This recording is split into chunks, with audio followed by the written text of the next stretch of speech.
Most people apparently didn't know how fucked up we were, but I figured, damn, we're here with Hamilton Morris, we should go deep.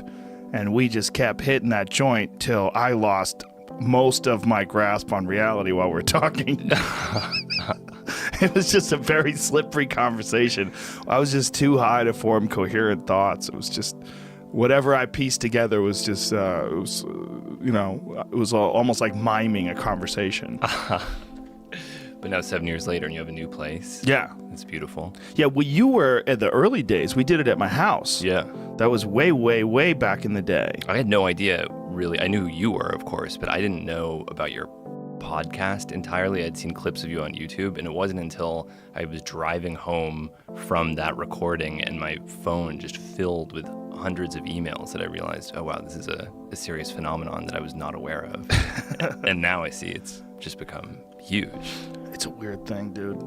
It's got the wheel. I just sort of have to show up. It's a very strange, and it sounds like false modesty or something like that, but I'm just being totally honest. Like, this thing does itself.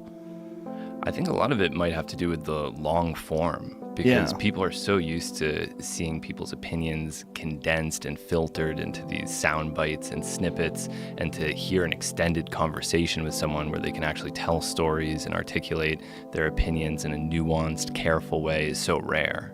I agree. It's one of the reasons why I don't do those shows anymore, like panel shows and things like that. It's just so frustrating. Oh, it's insane. I have very little experience with that sort of thing, but I did Dr. Oz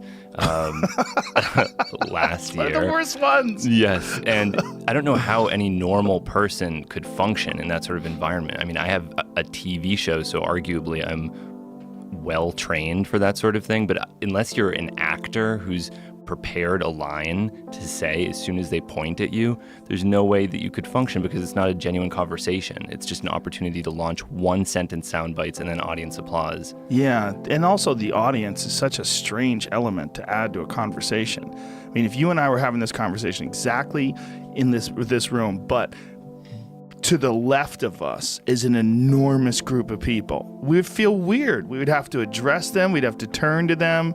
It would be odd. Following illuminated applause and laughter signs. Oh, God, those are the weirdest. When there's always the warm-up guy who's like, okay, everybody, we're coming back from break. And they hold up the sign, applause, applause, applause, and everybody goes crazy.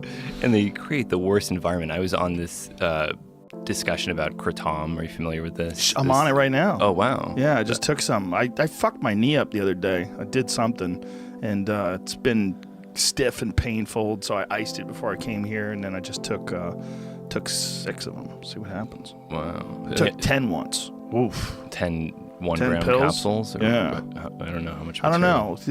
Can you grab that bag? There's a bag that's sitting right on the sink. I'll tell you exactly what's in it.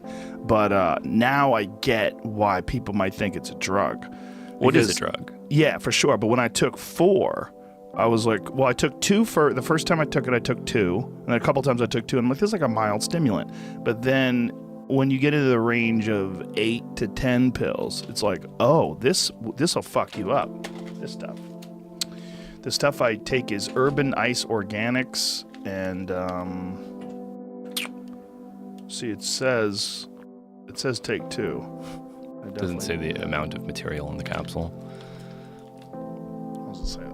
750 milligrams. Okay. So not quite a gram.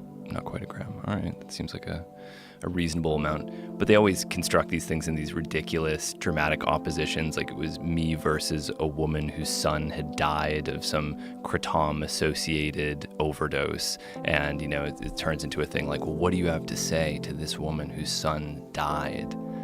It's like, I don't know. There are people that die from caffeine overdoses as well. It's tragic that this happens. Have people died from this? Yes. How much do you have to take?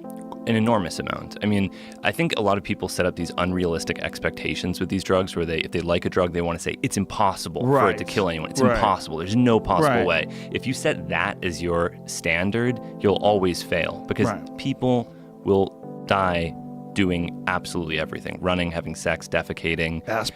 Aspirin, absolutely. There's nothing in this world that can't find its way into a human death. So if people want to say, and even, cannabis, obviously, people say you can't overdose on cannabis, and essentially you can't. But if you look in the medical literature, there are a number of these cannabis-associated fatalities. You can debate them endlessly, but the point is once a drug enters a large enough population, there'll be a number of sensitive individuals and someone will die. It doesn't mean that the drug is dangerous. It means that it's unrealistic to set a standard where if anything bad happens to anyone, we have to decide that the drug is dangerous and should be banned.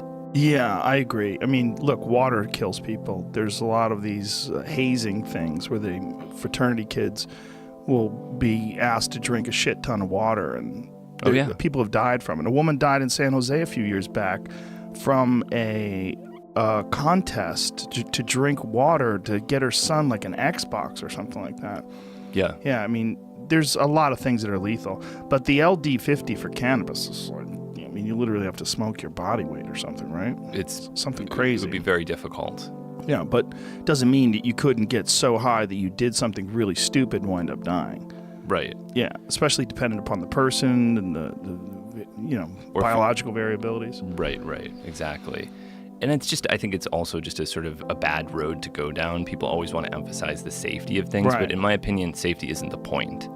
It doesn't ultimately matter to me whether or not something is safe. I think we should have the freedom to do dangerous things if we choose. We're allowed to ride motorcycles, we're allowed to shoot guns, you're allowed to go skydiving and bungee jumping. All those things carry risks, but it's assumed that any adult that does them is aware of those risks. Yeah, I couldn't agree more. I mean, it's also if the society that we live in was just you and I, we were the only two people alive. Who are you to tell me what I can do or me to tell you what you can do? It's ridiculous. And so when you have grown adults, telling a grown adult who's informed what they can and can't do, then it becomes a question of children. Well, then it becomes an education issue, and it becomes a parental issue. I mean, it's just, you can't lie to your children about the effects of certain drugs, because then they're not going to believe you about the actual dangerous ones. Right. And this is, of course, reflected in the so-called opioid epidemic. Yes. Right now. Yes. There's endless finger pointing. Everyone wants to find a culprit that's behind all of it. And the easiest person to blame, of course, are pharmaceutical companies, because everybody hates pharmaceutical companies, so why not blame them? Right. But, and I'm not pro-pharmaceutical by any stretch of the imagination, but I'm also not anti-pharmaceutical either. And when you look at the way, for example, the New York Times is covering the opioid epidemic, it's always in this tone of like, documents were uncovered that show that executives at Purdue Pharma were aware that morphine was addictive as early as 1999. And it's like, well, of course they were aware. People have known that morphine is addictive for hundreds of years. This is old news. And this whole idea that doctors were convinced by some letter in the New England Journal of Medicine that said that OxyContin isn't addictive is absurd. These are all morphine derivatives. Any adult, especially a medically trained adult, should know that no matter what little variation you make on that molecule, if it's structurally and pharmacologically and qualitatively similar to morphine, of course it's going to be addictive. And that in and of itself isn't even a bad thing. It should be okay to give people addictive drugs as well, as long as everyone's aware of the risks. As long as they understand a protocol to get off of it. There's so many people that get on these things and then wind up taking them far longer than they're supposed to, because it's easy to get hooked. I mean, we need to at least have some sort of response